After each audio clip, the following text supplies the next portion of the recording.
الحمدللہ رب العالمین والصلاة والسلام علی رسول اللہ صلی اللہ علیہ وسلم رب اشرح لی صدری ویسر لی امری واحلل عقدۃ من لسانی یفقہوا قولی سبحانک لا علم لنا الا ما علمتنا انک انت العلیم الحکیم رب زدنا علما ان الخیر الحدیث کتاب اللہ وخیر الہدی ہدی محمد صلی اللہ علیہ وسلم۔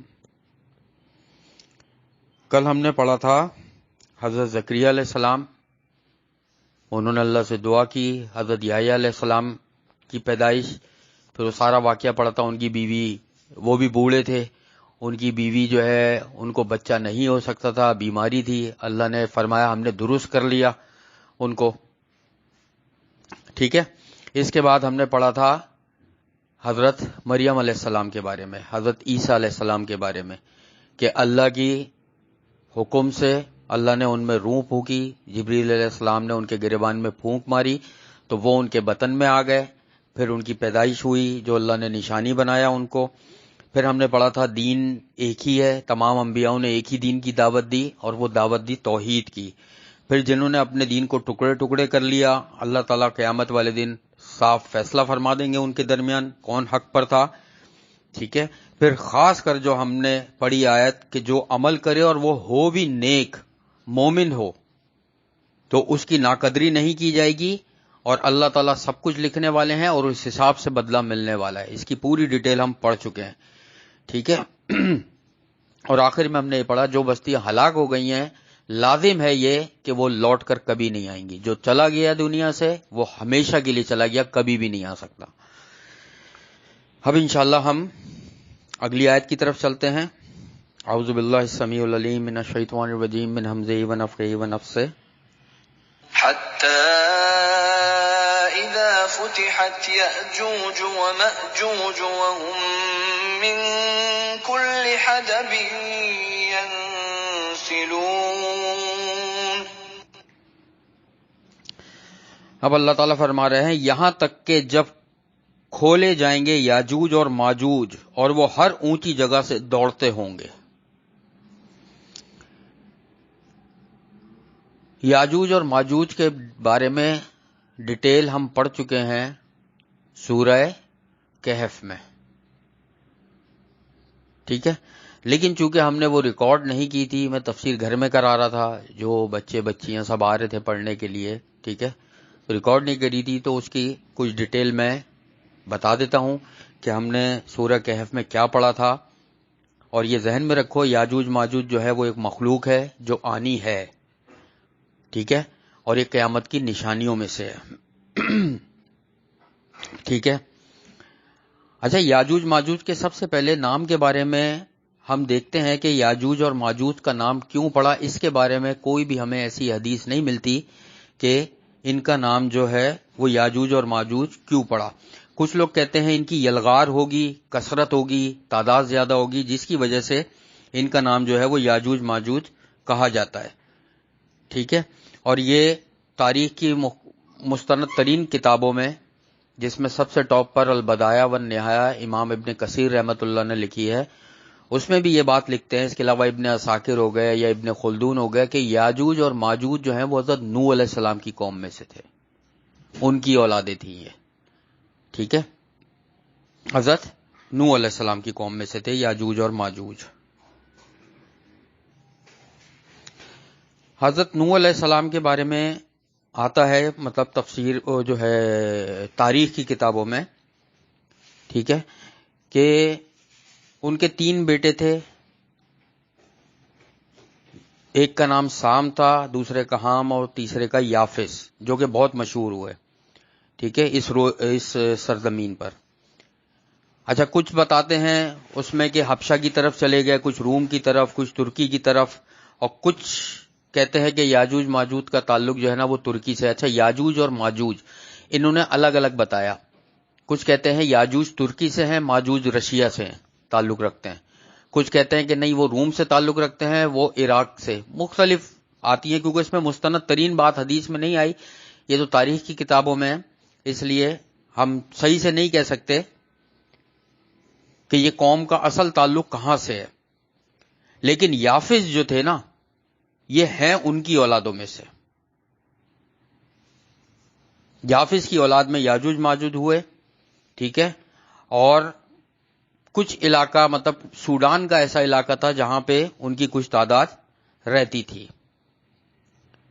یہ تو میں نے صرف اس کی تھوڑی سی ہسٹری بتائی. اس کی کمپلیٹ ڈیٹیل البدایہ والنہایہ تاریخ کی کتاب میں امام ابن کثیر نے اب سے 700-750 سال پہلے لکھی مستند ترین کتاب ہے, ٹھیک ہے, جو سند سے ثابت ہے, پڑھنا چاہیے. اتنی ڈیٹیل ابھی ٹائم نہیں ہے کہ اس کتاب کے بارے میں بتاؤں. تو ابھی بات ہو رہی ہے صرف یاجوج اور ماجوج کی, ٹھیک ہے, اور اس میں کوئی شک نہیں کہ یاجوج ماجوج بنی آدم کی دو بڑی قومیں ہیں, ٹھیک ہے. وہ بڑی قومیں کیسے ہیں ابھی آگے میں بتاتا ہوں, ٹھیک ہے.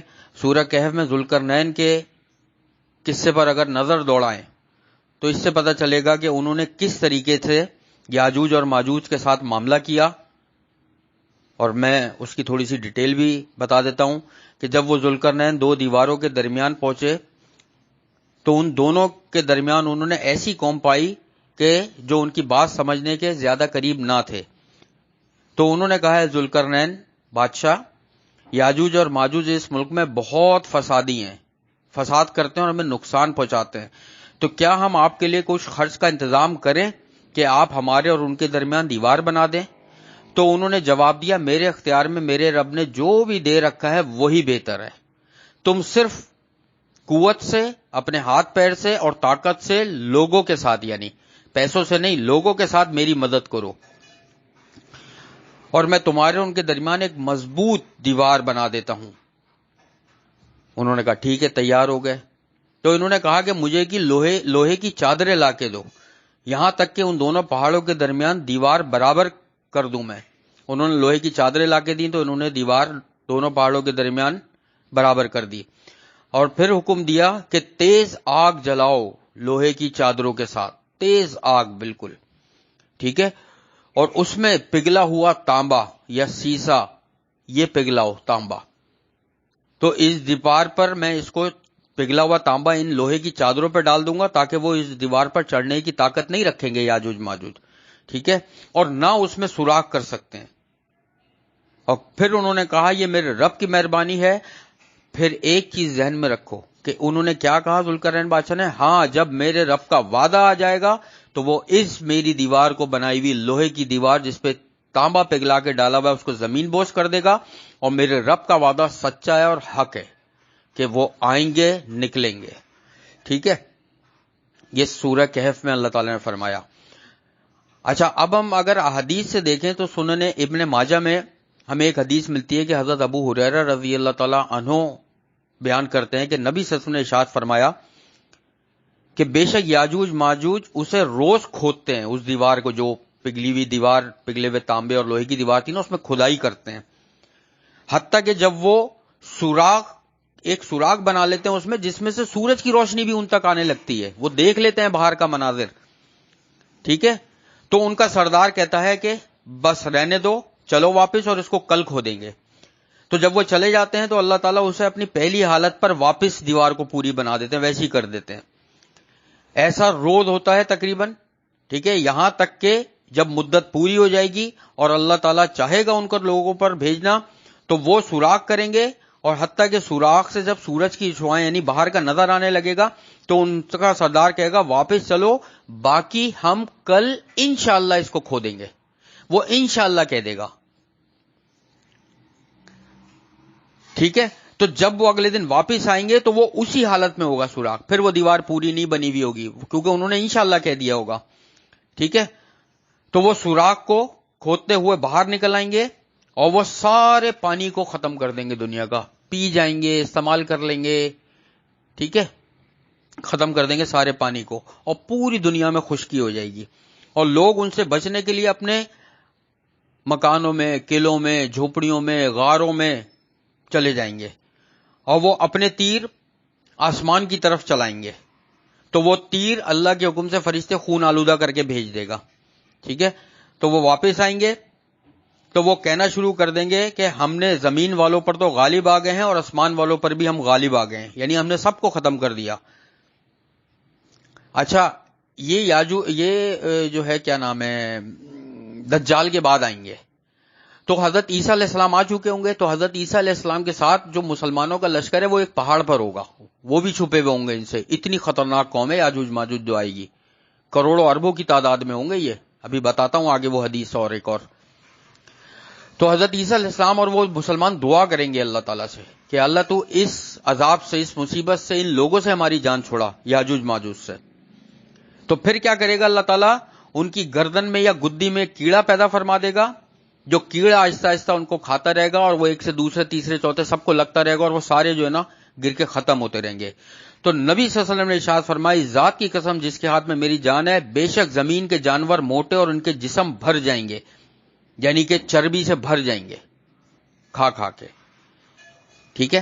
اسی طریقے سے ایک اور حدیث ہے, صحیح بخاری کی حدیث ہے, وہ کیا ہے, ام حبیبہ بنت ابی سفیان رضی اللہ تعالی عنہا فرماتی ہیں, ٹھیک ہے, کہ نبی صلی اللہ علیہ وسلم ان کے پاس گھبراہٹ کی حالت میں آئے, کہ وہ بیٹھی ہوئی تھی, نبی صلی اللہ علیہ وسلم آئے, تھوڑی سی گھبراہٹ دیکھی کہ نبی صلی اللہ علیہ وسلم گھبراہٹ کی حالت میں داخل ہوئے, اور نبی صلی اللہ علیہ وسلم نے فرمایا لا الہ الا اللہ, عرب کو اس شر سے ہلاکت ہو جو قریب آ گیا ہے. یعنی نبی صلی اللہ علیہ وسلم نے فرمایا جو عرب ہے نا, اس کو اس شر سے, جو شر قریب آ گیا ہے, ہلاکت ہو. کیا شر قریب آ گیا ہے, کہ نبی صلی اللہ علیہ وسلم نے ارشاد فرمایا آج یاجوج ماجوج کی دیوار میں اتنا سوراخ ہو گیا ہے, انہوں نے اپنے انگوٹھے اور اس کے ساتھ والی انگلی کو ہلکا بنایا. نبی صلی اللہ علیہ وسلم نے ایسے انگوٹھے اور ساتھ والی انگلی کو ہلکا بنا کے بتایا کہ یاجوج ماجوج نے اتنا سوراخ آج کر لیا ہے دیوار میں کہ ان کو باہر کی شعائیں نظر آنے لگی ہیں. تو زینب بنت جہش رضی اللہ عنہ فرماتی ہیں, میں نے کہا اے اللہ تعالیٰ کے نبی صلی اللہ علیہ وسلم, کیا ہمیں ہلاک کر دیا جائے گا, یعنی وہ ہم پر قابض آ جائیں گے, ہم سب ہلاک ہو جائیں گے, حالانکہ ہم میں نیک لوگ بھی ہوں گے. تو نبی صلی اللہ علیہ وسلم نے ارشاد فرمایا ہاں, جب برائی زیادہ ہو جائے گی تو سب کو ہلاک کر دیا جائے گا. ٹھیک ہے. اچھا, اس میں ایک اور حدیث بھی ہے, وہ حدیث کیا ہے,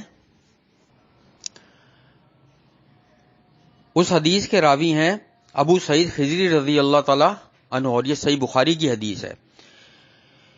یہ طویل حدیث ہے کیونکہ یاجوج ماجوج کے بارے میں بہت ساری چیزیں اس حدیث میں کلیئر ہوں گی, اس لیے میں اس حدیث کو سمجھتا ہوں ضروری کہ بتانا. صحیح بخاری کی حدیث ہے, ٹاپ کلاس صحیح حدیث ہے, کہ ابو سعید خضری رضی اللہ عنہ نے بیان کیا کہ نبی صلی اللہ علیہ وسلم نے ارشاد فرمایا, اللہ تعالیٰ قیامت والے دن فرمائے گا اے آدم علیہ السلام, وہ کہیں گے میں حاضر ہوں اور فرما بردار ہوں, اور ہر بھلائی اللہ تعالیٰ آپ ہی کے ہاتھ میں ہے.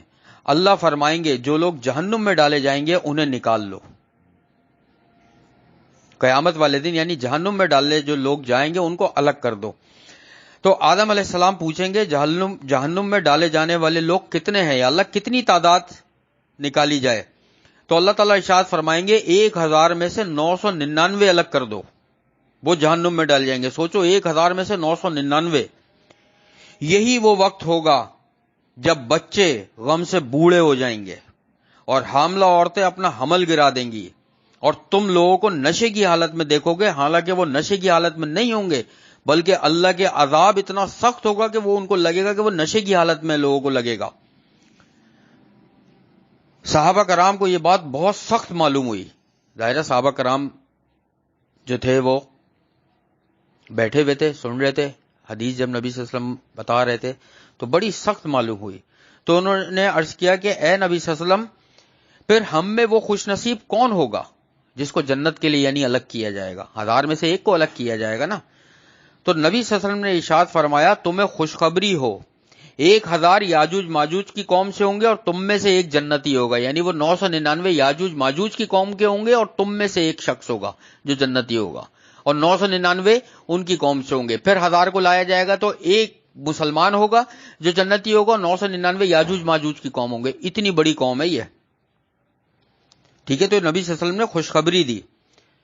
پھر آپ صلی اللہ علیہ وسلم نے ارشاد فرمایا اس ذات کی قسم کہ جس کے ہاتھ میں میری جان ہے, مجھے امید ہے کہ تم لوگ اہل جنت کا 1/3 حصہ ہوگے, یعنی اہل جنت میں 1/3 کا مطلب ہے کہ 33% ہوگے. تو اس پر صحابہ کرام نے اللہ کی حمد بیان کی اور نعرہ تکبیر کا نعرہ لگایا. نعرہ تکبیر اللہ اکبر جو لگاتے ہیں نا, صحابہ کرام نے نعرہ تکبیر لگایا. پھر نبی صلی اللہ علیہ وسلم نے ارشاد فرمایا کہ اس ذات کی قسم جس کے ہاتھ میں میری جان ہے، مجھے امید ہے تم لوگ جنت کا آدھا حصہ ہوگے. پھر صحابہ کرام نے نعرہ تکبیر لگا کے بڑھا دیا، پہلے 33% تھا 50% کر دیا کہ مجھے امید ہے تم لوگ اہل جنت کا آدھا ہوگے. اور تمہاری مثال دوسری امتوں کے مقابلے میں ایسی ہے جیسے کسی سیاہ بیل کے جسم پر سفید بالوں کی تعداد ہو. بالکل سیاہ بیل اور سفید بالوں. یا ایک اور مثال دی کہ سفید داغ جو گدھے کے آگے والے پاؤں پر ہوتا ہے، آگے والے پاؤں پر اگر کوئی سفید داغ ہوتا ہے نا گدھے کے، جو بالکل اتنا معمولی ہوتا ہے نظر بھی نہیں آتا، جیسے سیاہ بیل پر سفید بال. تو یہ صحیح بخاری کی حدیث ہے کہ نبی صلی اللہ علیہ وسلم نے یاجوج ماجوج کے بارے میں یہ بتایا. اور یہ فتنہ بہت خطرناک ہے. دجال کے بعد آئیں گے یہ، اور پوری امت کو اپنی لپیٹ میں لے لیں گے. باقی اس کی کچھ ڈیٹیل ہم سورہ کہف میں پڑھ چکے ہیں، اس لیے انشاءاللہ اگلی آیت کی طرف چلتے ہیں. واقترب الوعد الحق فإذا هي شاخصة أبصار الذين كفروا يا ويلنا قد كنا في غفلة من هذا بل كنا ظالمين. اب اللہ تعالیٰ فرما رہے ہیں قریب آ جائے گا وعدہ سچا. کون سا؟ قیامت کا. پھر ناگہان پھٹی پھٹی رہ جائیں گی آنکھیں ان لوگوں کی جنہوں نے کفر کیا، اور کہیں گے ہائے ہماری کمبختی، تحقیق ہم تھے غفلت میں اس وعدے سے، بلکہ ہم تھے ہی قصوروار. اب اللہ تعالیٰ فرما رہے ہیں کہ قیامت قریب آ جائے گی. یاجوج ماجوج جو ہے وہ بالکل آخری نشانیوں میں سے ہیں، بالکل آخری. اس کے بعد قریب ہوگی بالکل قیامت. اور جب قیامت آئے گی، اور قیامت ذہن میں رکھو بدترین لوگوں پر قائم ہوگی، تو ان کی آنکھیں پھٹی کے پھٹی رہ جائیں گی. اور اس وقت وہ سوچیں گے ہائے ہم ہی ظالم تھے، ہم ہی قصوروار تھے. لیکن اس وقت سوچنے کا فائدہ نہیں ہے کوئی. دجال کا خروج ہونا، یاجوج ماجوج کا آنا، یا سورج کا مغرب سے نکلنا، یا نرخرا بجنے لگنا، یہ وہ وقت ہیں جب توبہ بھی قبول نہیں ہوگی. ٹھیک ہے، جب اللہ تعالیٰ کے معجزے دیکھ لے کوئی، وہ وقت پھر توبہ کا نہیں ہوتا، کیونکہ اب پھر وہ دیکھ کر ایمان لانے والی بات ہوتی ہے. اللہ تعالیٰ کو ایمان بالغیب چاہیے. ٹھیک ہے، جس میں دجال کا آنا، سورج کا مغرب سے نکلنا، اور نرخرا بجنے لگنا کسی کا، یعنی روح کا اس کے نکلنا جسم سے. تو پھر وہ لوگ کہیں گے ہم ہی قصوروار تھے، لیکن اس وقت فائدہ نہیں ہوگا اس کا. تو ابھی زندگی ہے، جو پڑھ رہے ہیں قرآن سمجھ رہے ہیں، ان کو چاہیے کہ اس کے مطابق زندگی گزاریں، اپنی زندگیوں کو قرآن اور حدیث کے مطابق ڈھالیں. ٹھیک ہے، اگلی آیت کی طرف چلتے ہیں انشاءاللہ. إنكم وما تعبدون من دون الله حصب جهنم أنتم لها واردون.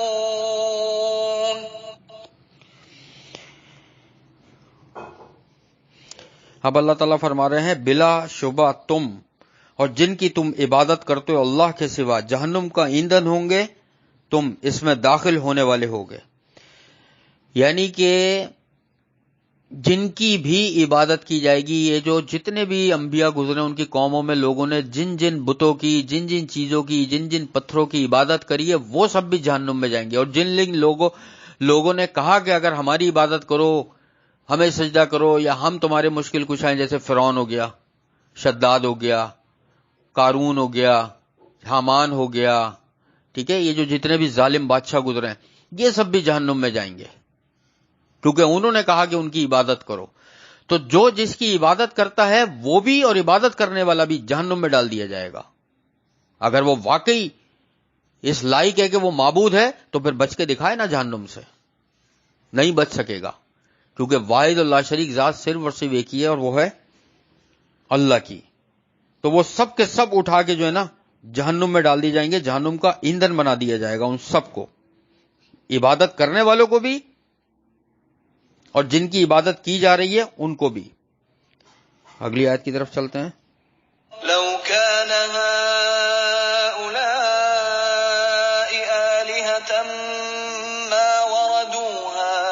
وكل فيها خالدون لهم فيه.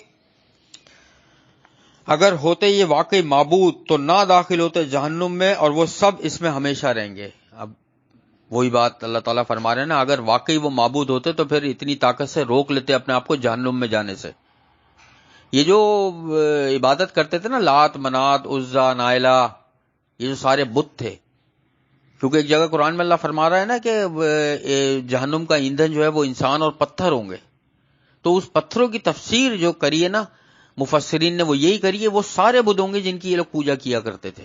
حضرت آدم علیہ السلام کے بعد کے زمانے سے لے کر نبی صلی اللہ علیہ وسلم کے زمانے تک بتوں کی پوجا چلتی چلی آ رہی ہے، اور آج بھی ہندو کرتے ہیں. یہ سب کے سب جہنم کا ایندھن ہوں گے.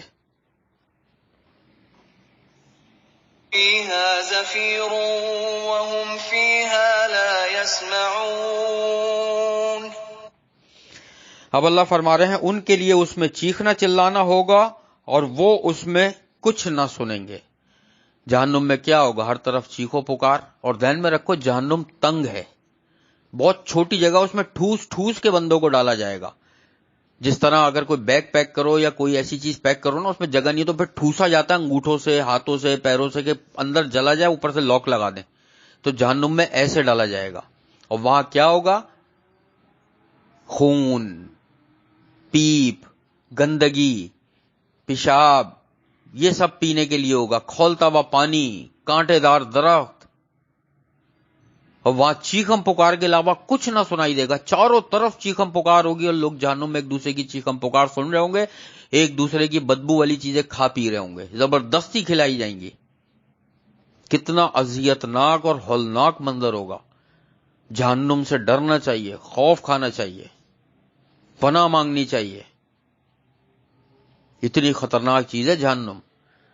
جہنم میں ایک وادی ہے جس کا نام ہئی ہے یا غی ہے، میرا خیال ہے. وہ اتنی خطرناک وادی ہے کہ باقی جہنم کے جو عذاب والی چیزیں نا، دن میں 40 مرتبہ اللہ سے پناہ مانگتی ہیں اس وادی غی. وادی غی ہئی نام ہے، ذہن میں بالکل بھی نہیں آ رہا ابھی. کہ جہنم کی باقی تمام چیزیں جو ہیں اس سے پناہ مانگتی ہیں. اتنا جہنم میں جو عذاب اتنا سخت ہو رہا ہے نا، وہ بھی عذاب والی چیزیں اس عذاب والی چیز سے پناہ مانگتی ہیں اللہ سے دن میں 40 بار. اور اس میں بے نمازی کو داخل کیا جائے گا. اب بتاؤ، اتنی خطرناک وادی میں. یہ ایک روایت میں نے پڑھی ہے. کسی کا سر کچلا جائے گا، کسی کو آگ کے جوتے پہنائے جائیں گے، کسی آنکھوں میں پگھلا ہوا سیسا ڈالا جائے گا، کسی کے کانوں میں. الٹے لٹکے ہوئے ہوں گے لوگ، اپنی کھالوں کی اس پہ کنڈے لگے ہوئے ہوں گے، اور فرشتے جہنم کے کوڑوں سے ان کو مار رہے ہوں گے. کیا برا حال ہوگا. یہ پورا واقعہ پڑھو کہ نبی صلی اللہ علیہ وسلم جب معراج پر گئے تھے، ہم نے سورہ اسراء میں پڑھا ہے کہ انہوں نے جنت اور جہنم اللہ تعالیٰ نے دکھائی تو کیا کیا عذاب ہوتے ہوئے دیکھا. یہ پورا ہم حدیث میں ڈیٹیل پڑھ چکے ہیں کہ کتنا سخت عذاب ہے وہاں کا. اللہ سے دعا ہے اللہ تعالیٰ ہم سب کو اور تمام سننے والوں کو، ہمارے رشتہ داروں کو، بہن بھائیوں کو، والدین کو جہنم کی آگ سے اپنی پناہ میں رکھے. اگلی آیت کی طرف چلتے ہیں. ان الذين سبقت لهم منا الحسنى اولئك عنها مبعدون. بے شک وہ لوگ کہ پہلے ٹھہر چکی ہے ان کے لیے ہماری طرف سے نیکی، وہ لوگ اس جہنم سے دور رکھے جائیں گے.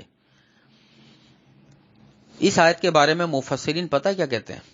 ہوا کیا تھا اصل میں، جب یہ والی آیت نازل ہوئی نا، مشرکین مکہ کو یہ آیت پہنچی کہ نازل ہوئی ہے. کون سی؟ میری بات دھیان سے سننا جو میں بتا رہا ہوں.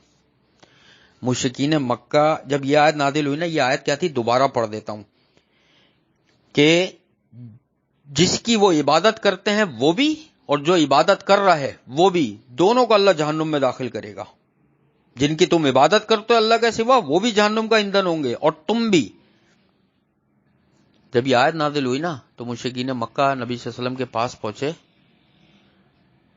اور کہنے لگے ہم تو فرشتوں کی عبادت کرتے ہیں، فرشتوں کو اللہ کی بیٹیاں مانتے ہیں، تو اللہ فرشتوں کو بھی جہنم میں داخل کرے گا.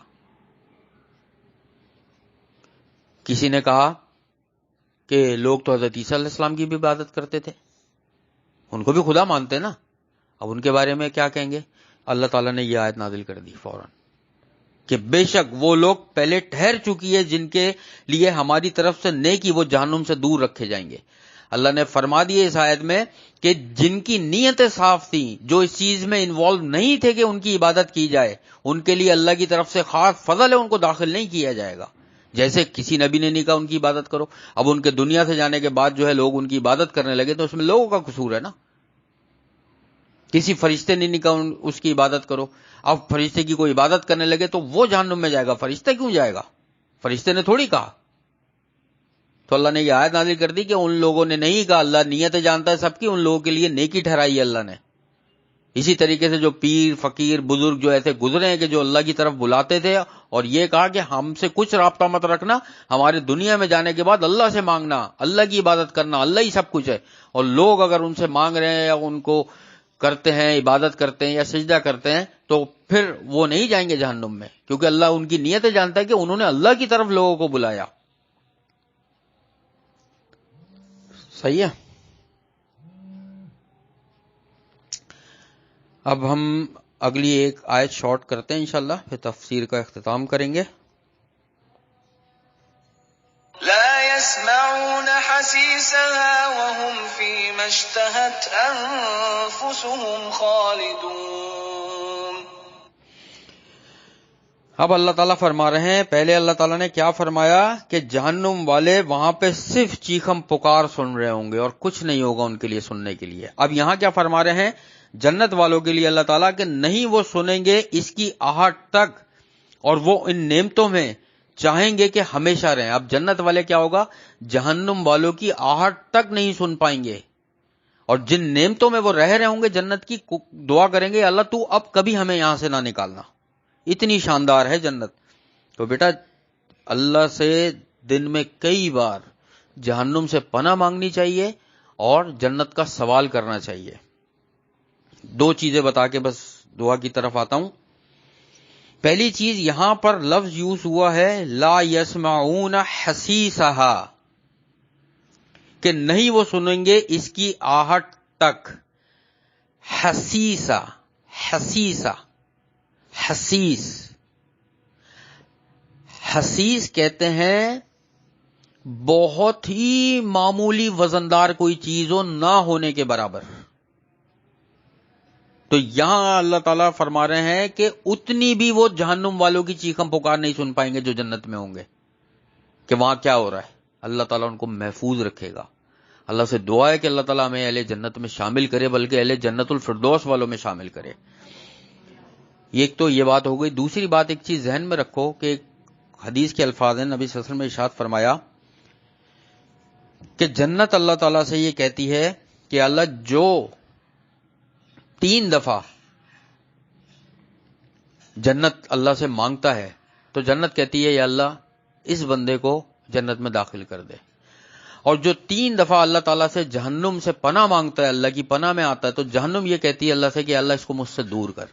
اسی لیے اس تفسیر کی سب سے آخری دعا میں یہی کراتا ہوں، 3 دفعہ جنت میں جانے کی دعا جنت الفردوس میں، اور 3 دفعہ جہنم سے بچنے کی دعا۔